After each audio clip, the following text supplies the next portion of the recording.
ओम तत्सत। श्री गणेशाय नमः। श्रीमद्भागवत महापुराणम तृतीय स्कंद, तीसरा स्कंद है। तीसरे स्कंद में 33 अध्याय हैं और लगभग 1400 श्लोक हैं। प्रथम अध्याय का शीर्षक उद्धव और विदुर जी की भेंट। श्री सुखदेव जी ने कहा, परीक्षित, जो बात तुमने पूछी है वही पूर्व काल में अपने सुख समृद्धि से पूर्ण घर को छोड़कर वन में गए हुए विदुर जी ने भगवान मैत्रेय जी से पूछी थी।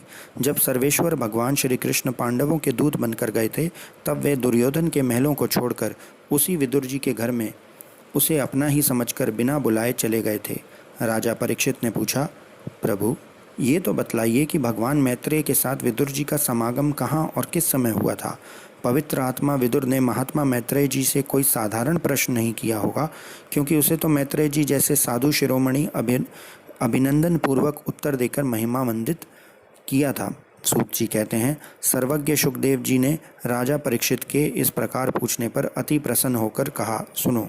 श्री सुखदेव जी कहने लगे, परीक्षित, यह उन दिनों की बात है जब अंधे राजा धृतराष्ट्र ने अन्यायपूर्वक अपने दुष्ट पुत्रों का पालन पोषण करते हुए अपने छोटे भाई पांडु के अनाथ बालकों को लाक्षा भवन में भेजकर आग लगवा दी। जब उनकी पुत्र वधू और महाराज युधिष्ठिर की पटरानी द्रौपदी के केश दुशासन ने भरी सभा में खींचे, उस समय द्रौपदी की आंखों में आंसुओं की धारा बह चली और उस प्रवाह से उसके वक्ष स्थल पर लगा हुआ केसर भी बह चला, किंतु धृतराष्ट्र ने अपने पुत्र को उस कुकर्म से नहीं रोका। दुर्योधन ने सत्यपरायण और भोले भाले युधिष्ठिर का राज्य जुए में अन्याय से जीत लिया और उन्हें वन से निकाल दिया, किंतु वन से लौटने पर प्रतिज्ञा अनुसार जब उन्होंने अपना न्याय उचित पैतृक भाग मांगा, तब भी मोहवश उन्होंने उन अजात शत्रु युधिष्ठिर को उनका हिस्सा नहीं दिया। महाराज युधिष्ठिर के भेजने पर जब जगत गुरु भगवान श्री कृष्ण ने कौरवों की सभा में हित भरे सुमधुर वचन कहे, जो भीष्म आदि सज्जनों को अमृत से लगे, पर कुरुराज ने उनके कथन को कुछ भी आदर नहीं दिया।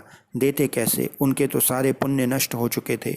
फिर जब सलाह के लिए विदुर जी को बुलाया गया, तब मंत्रियों में श्रेष्ठ विदुर जी ने राज्य भवन में जाकर बड़े भाई धृतराष्ट्र के पूछने पर उन्हें वह सम्मति दी जिसे नीति शास्त्र के जानने वाले पुरुष विदुर नीति कहते हैं।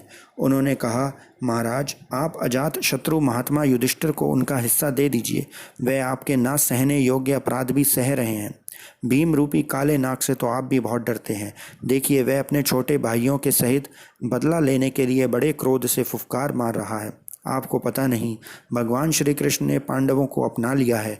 वे यदुवीरों के आराध्य देव इस समय अपनी राजधानी द्वारिकापुरी में विराजमान हैं।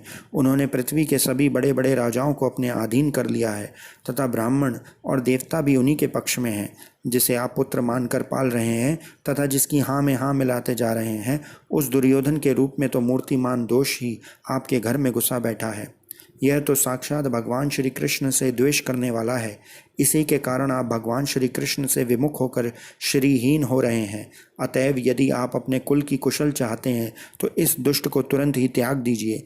विदुर जी का ऐसा सुंदर स्वभाव था कि साधु जन भी उसे प्राप्त करने की इच्छा करते थे, किंतु उनकी यह बात सुनते ही कर्ण, दुशासन और शकुनी के सहित दुर्योधन के होंठ अत्यंत क्रोध से भड़कने लगे और उसने उनका तिरस्कार करते हुए कहा, अरे, इस कुटिल दासी पुत्र को यहाँ किसने बुलाया?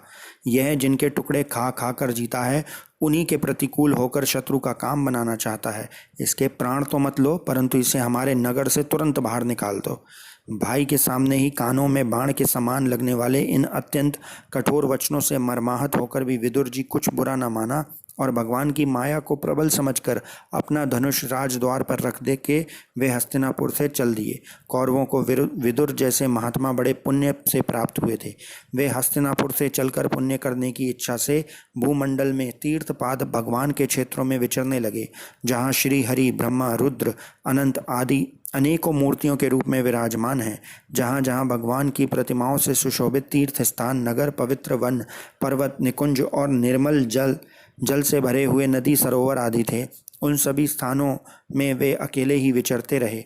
वे अवधूत वेश में स्वच्छंदता पूर्वक पृथ्वी पर विचरते थे, जिससे आत्मीय जन उन्हें पहचान न सके।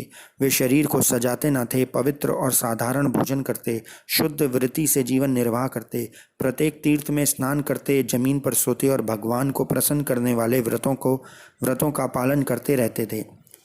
इस प्रकार भारतवर्ष में ही विचरते विचरते जब तक वे प्रभास क्षेत्र में पहुँचे, तब तक भगवान श्री कृष्ण की सहायता से महाराज युधिष्ठिर पृथ्वी का एक छत्र अखंड राज्य करने लगे थे। वहाँ उन्होंने अपने कौरव बंधुओं के विनाश का समाचार सुना, जो आपस की कलह के कारण परस्पर लड़ भिड़कर उसी प्रकार नष्ट हो गए थे, जैसे अपनी ही रगड़ से उत्पन्न हुए आग से बांसों का सारा जंगल जलकर खाक हो जाता है। ये सुनकर वे शोक करते हुए चुपचाप सरस्वती के तीर पर आए। वहां उन्होंने त्रित, उष्णा, मनु, पृथु, अग्नि, आसित, वायु, सुदास, गौ, गुह और श्राद्ध देव के नामों से प्रसिद्ध 11 तीर्थों का सेवन किया। इनके सिवा पृथ्वी में ब्राह्मण और देवताओं के स्थापित किए हुए जो भगवान विष्णु के और भी अनेकों मंदिर थे, जिनके शिखरों पर भगवान के प्रधान आयुध चक्र के चिन्ह थे और जिनके दर्शन मात्र से श्री कृष्ण का स्मरण हो जाता था, उनका भी सेवन किया। वहाँ से चलकर वे धन धान्यपूर्ण सौराष्ट्र, सौवीर, मत्स्य और कुरांजल आदि देशों में होते हुए जब कुछ दिनों में यमुना तट पर पहुँचे, तब वहाँ उन्होंने परम भागवत उद्धव जी का दर्शन किया। वे भगवान श्री कृष्ण के प्रख्यात सेवक और अत्यंत शांत स्वभाव थे। वे पहले बृहस्पति जी के शिष्य रह चुके थे। विदुर जी ने उन्हें देखकर प्रेम से गाढ़ा आलिंगन किया और उनसे अपने आराध्य भगवान श्री कृष्ण और उनके आश्रित अपने स्वजनों का कुशल समाचार पूछा। विदुर जी कहने लगे, उद्धव जी, पुराण पुरुष बलराम जी और श्री कृष्ण ने अपने ही नाभि कमल से उत्पन्न हुए ब्रह्मा जी की प्रार्थना से इस जगत में अवतार लिया है। वे पृथ्वी का भार उतार कर सबको आनंद देते हुए अब श्री वासुदेव जी के घर में कुशल से रह रहे हैं ना। प्रियवर, हम कुरुवंशियों के परम सुहृदय और पूज्य वसुदेव जी, जो पिता के समान उदारता पूर्वक अपनी कुंती आदि बहनों को उनके स्वामियों का संतोष कराते हुए उनकी सभी मनचाही वस्तुएं देते हुए आए हैं, आनंद पूर्वक है ना। प्यारे उद्धव जी, यादवों के सेनापति वीरवर प्रद्युम्न जी तो प्रसन्न है ना, जो पूर्व जन्म में कामदेव थे तथा जिन्हें देवी रुक्मणी जी ने ब्राह्मणों की आराधना करके भगवान से प्राप्त किया है। सात्वत, वृषि, भोज और दशाह वंशी यादवों के अधिपति महाराज उग्रसेन तो सुख से है ना, जिन्होंने राज्य पाने की आशंका सर्वथा परित्याग कर दिया था, किंतु कमल नयन भगवान श्री कृष्ण ने जिन्हें फिर से राज सिंहासन पर बैठाया। सौम्य, अपने पिता श्री कृष्ण के समान समस्त रथियों में अग्रहण्य श्री कृष्ण तन्य सांब सकुशल तो है ना। ये पहले पार्वती जी के द्वारा गर्भ में धारण किए हुए स्वामी कार्तिक हैं। अनेकों व्रत करके जामवती ने इन्हें जन्म दिया था, जिन्होंने अर्जुन से रहस्य युक्त धनुर्विद्या की शिक्षा पाई थी। वे सात्यकी तो कुशल पूर्वक हैं। वे भगवान श्री कृष्ण की सेवा में अनायास ही भगवत जनों की इस महान स्थिति पर पहुंच गए हैं, जो बड़े बड़े योगियों में को भी दुर्लभ है। भगवान के शरणागत निर्मल भक्त बुद्धिमान अक्रूर जी भी प्रसन्न है ना, जो श्री कृष्ण के चरण चिन्हों से अंकित व्रज के मार्ग की रज में प्रेम से अधीर होकर लौटने लगे थे। भोजवंशी देवक की पुत्री देवकी जी अच्छी तरह है ना, जो देव माता अदिति के समान ही साक्षात विष्णु भगवान की माता हैं। जैसे वेद त्रयी यज्ञ विस्तार रूप अर्थ को अपने मंत्रों में धारण किए रहती है, उसी प्रकार उन्होंने भगवान श्री कृष्ण को अपने गर्भ में धारण किया था। आप भक्तजनों की कामनाएं पूर्ण करने वाले भगवान अनिरुद्ध जीव सुखपूर्वक है ना, जिन्हें शास्त्र वेदों के आदिकरण और अंतःकरण चातुष्टय के चौथे अंश मन के अधिष्ठाता बतलाए हैं। सौम्य भाव उद्धव जी, अपने हृदयेश्वर भगवान श्री कृष्ण का अनन्य भाव से अनुसरण करने वाले जो हृदीक सत्य भामानंदन, चारुदेशन और गद आदि अन्य भगवान के पुत्र हैं, वे सब भी कुशल पूर्वक है ना। महाराज युधिष्ठिर अपने अर्जुन और श्री कृष्ण रूपी दोनों भुजाओं की सहायता से धर्म मर्यादा का न्याय पूर्वक पालन करते हैं ना। मैं दानव की बनाई हुई सभा में इनके राज वैभव और दबदबे को देखकर दुर्योधन को बड़ा डाह हुआ था। अपराधियों के प्रति अत्यंत असहिष्णु भीमसेन ने सर्प के समान दीर्घकालीन क्रोध को छोड़ दिया है क्या। जब वे गदा युद्ध में तरह तरह के पैतरे बदलते थे, तब उनके पैरों की धमक से धरती डोलने लगती थी। जिनके बाणों के जाल से छिपकर किरात वेशधारी अतएव किसी को पहचान में न आने वाले भगवान शंकर प्रसन्न हो गए थे। वे रति और युद्धपतियों का सुयश बढ़ाने वाले गांडीवधारी अर्जुन तो प्रसन्न है ना। अब तो उनके सभी शत्रु शांत हो चुके होंगे। पलक जिस प्रकार नेत्रों की रक्षा करते हैं, उसी प्रकार कुंती के पुत्र युधिष्ठिर आदि जिनकी सर्वदा संभाल रखते हैं और कुंती ने ही जिनका लालन पालन किया है, वे माद्री के यमज पुत्र नकुल सहदेव कुशल से तो है ना। उन्होंने युद्ध में शत्रु से अपना राज्य उसी प्रकार छीन लिया जैसे दो गरुण इंद्र के मुख से अमृत निकाल लाए। अहो बेचारी कुंती तो राज ऋषि श्रेष्ठ पांडु के वियोग में मृत्यु प्राय सी होकर भी इन बालकों के लिए प्राण धारण किए हुए है। रथियों में श्रेष्ठ महाराज पांडु ऐसे अनुपम वीर थे। उन्होंने केवल एक धनुष लेकर ही अकेले चारों दिशाओं को जीत लिया था। सौम्य भाव उद्धव जी, मुझे तो अघा पतन और की ओर जाने वाले उन धृतराष्ट्र के लिए बार बार शोक होता है, जिन्होंने पांडवों के रूप में अपने परलोकवासी भाई पांडु से ही द्रोह किया तथा अपने पुत्रों की हाँ में हाँ मिलाकर अपने हित चिंतक मुझको भी नगर से निकलवा दिया। किंतु भाई, मुझे इसका कुछ भी खेद अथवा आश्चर्य नहीं है। जगत विधाता भगवान श्री कृष्ण ही मनुष्यों की सी लीलाएं करके लोगों की मनोवृत्तियों को भ्रमित कर देते हैं। मैं तो उन्हीं की कृपा से उनकी महिमा को देखता हुआ दूसरों की दृष्टि से दूर रहकर सा आनंद विचर रहा हूँ। यद्यपि कौरवों ने उनके बहुत से अपराध किए हैं, फिर भी भगवान ने उनकी इसलिए उपेक्षा कर दी थी कि वे उनके साथ उन दुष्ट राजाओं को भी मारकर अपने शरणागतों का दुख दूर करना चाहते थे, जो धन विद्या और जाति के मद से अंधे होकर कुमार्गगामी हो रहे थे और बार बार अपनी सेनाओं से पृथ्वी को कपा रहे थे। उद्धव जी, भगवान श्री कृष्ण जन्म और कर्म से रहित हैं, फिर भी दुष्टों का नाश करने के लिए और लोगों को अपनी ओर आकर्षित करने के लिए उनके दिव्य जन्म कर्म हुआ करते हैं। नहीं तो भगवान की तो बात ही क्या, दूसरे जो लोग गुणों से पार हो गए हैं, उनमें भी ऐसा कौन है जो इस कर्म आधीन देह के बंधन में पड़ना चाहेगा।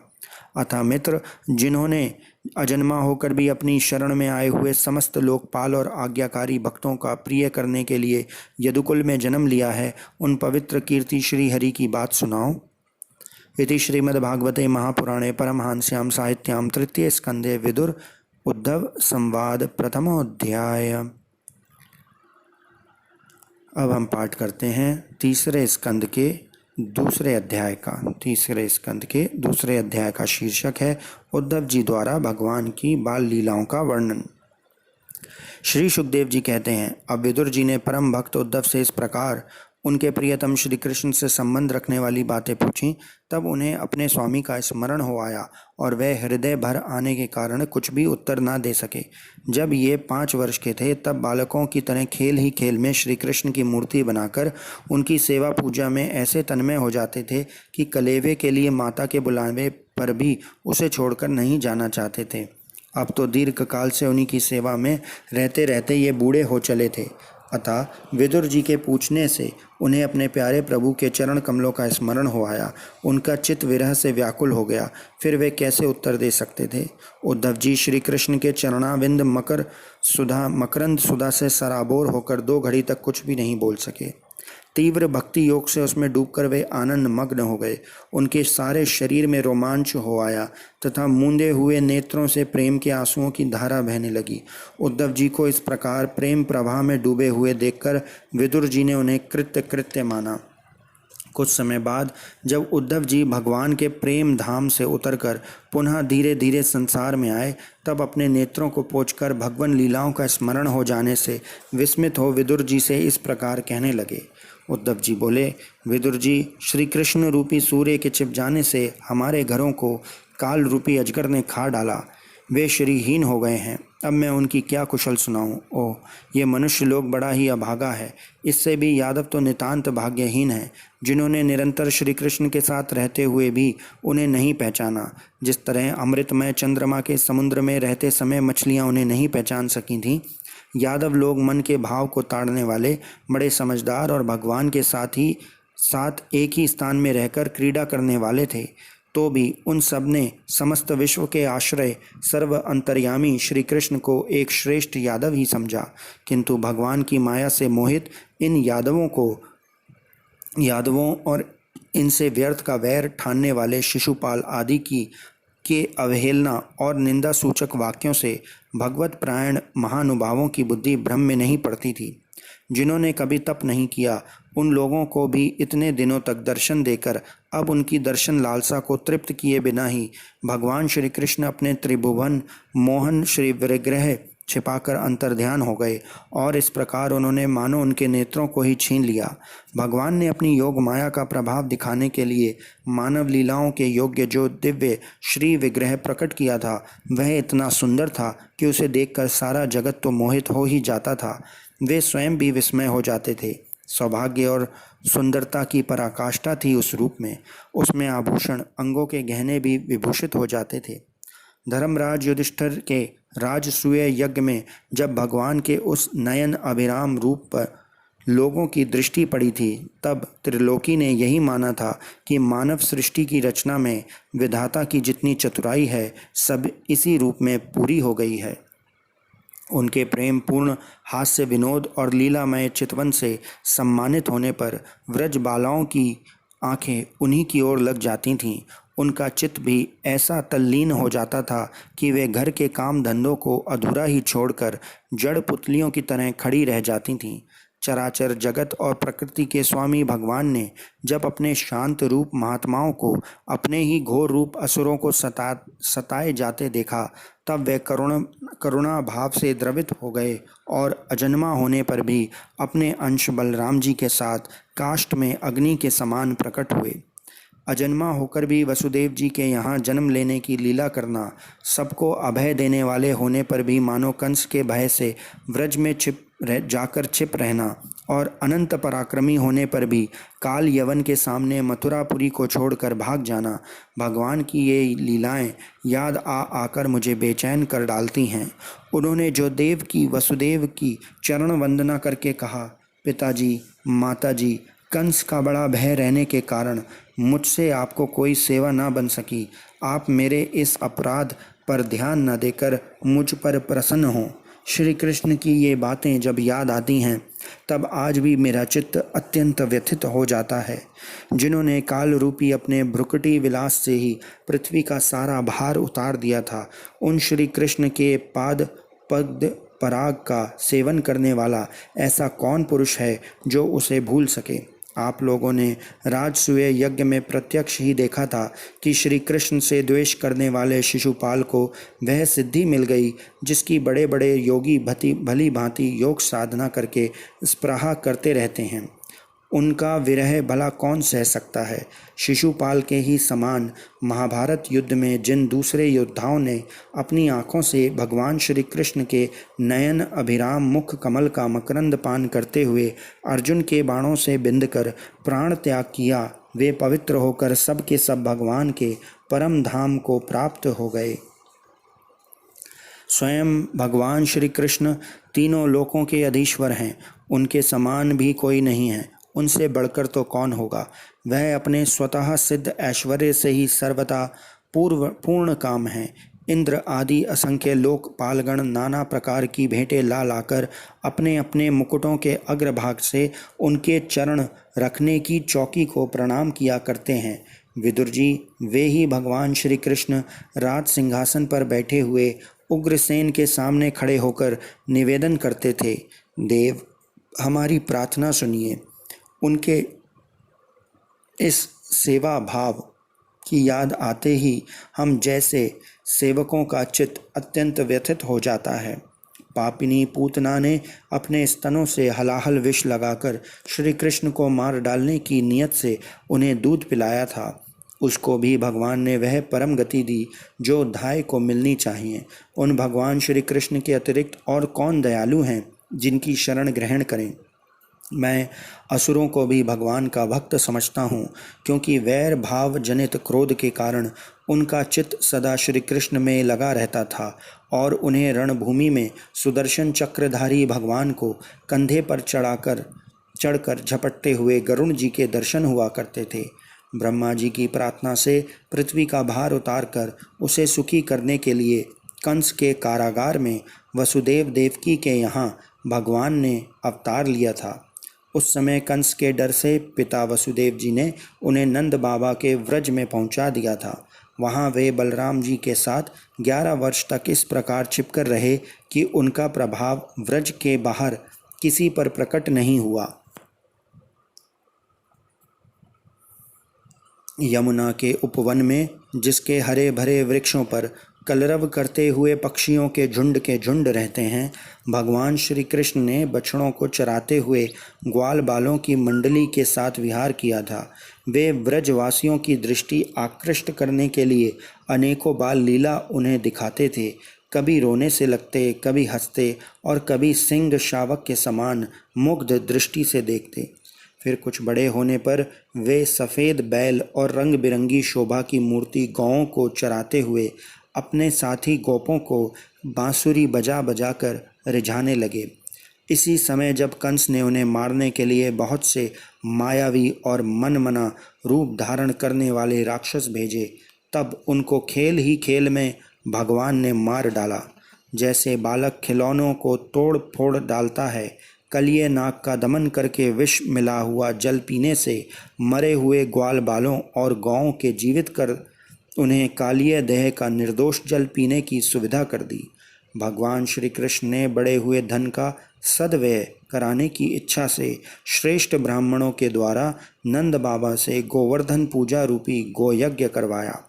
भद्र, इससे अपना मान भंग होने के कारण जब इंद्र ने क्रोधित होकर व्रज का विनाश करने के लिए मूसलाधार जल बरसाना आरंभ किया, तब भगवान ने करुणावश खेल ही खेल में छत्ते के समान गोवर्धन पर्वत को उठा लिया और अत्यंत घबराए हुए व्रजवासियों की तथा उनके पशुओं की रक्षा की। संध्या के समय जब सारे वृंदावन में शरत के चंद्रमा की चांदनी छिटक जाती, तब श्री कृष्ण उसका सम्मान करते हुए मधुर गान करते और गोपियों के मंडल की शोभा बढ़ाते हुए उनके साथ रास विहार करते। इति श्रीमद्भागवते महापुराणे परमहंस्यां साहित्यां तृतीय स्कंधे विदुर उद्धव संवादे द्वितीयो अध्याय। ओम।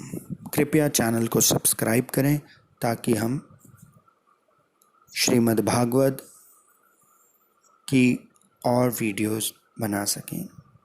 धन्यवाद। श्री कृष्ण गोविंद हरे मुरारी, हे नाथ नारायण वासुदेव। श्री कृष्ण गोविंद हरे मुरारी, हे नाथ नारायण वासुदेव। श्री कृष्ण गोविंद हरे मुरारी, हे नाथ नारायण वासुदेव। श्री कृष्ण गोविंद हरे मुरारी, हे नाथ नारायण वासुदेव। श्री कृष्ण गोविंद हरे मुरारी, हे नाथ नारायण वासुदेव।